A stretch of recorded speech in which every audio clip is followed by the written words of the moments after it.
Hello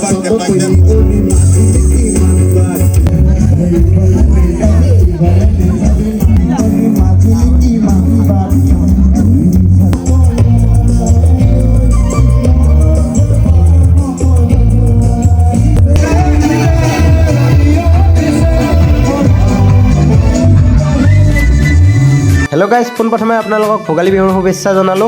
আমাৰ আস্থা প্ৰডাকশ্যনৰ উদ্যোগত মা ফিল্মছ আৰু দৰ্পণ প্ৰডাকশ্যনৰ সহযোগিতাত আয়োজিত কৰা হৈছে প্ৰাক ভোগালী অনুষ্ঠান আৰু এই অনুষ্ঠানটো কেনেকুৱা কি হ'ল আপোনালোকক গোটেইখিনি দেখাই আছো। আপোনালোকে ভিডিঅ'টো শেষলৈকে চাই থাকক। আৰু ইফালে আছে আমাৰ দৰ্পণ প্ৰডাকশ্যনৰ লিকুদা।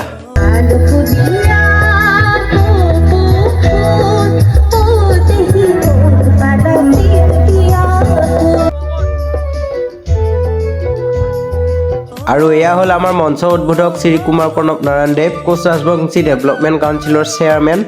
প্ৰডাকশ্যনৰ পৰিয়ালক মোৰ তৰফৰ পৰা আন্তৰিক আগতীয়া ভোগালী বিহুৰ শুভেচ্ছা জনাইছোঁ আৰু পলমকৈ নৱবৰ্ষৰ শুভেচ্ছা জনাইছোঁ। আৰু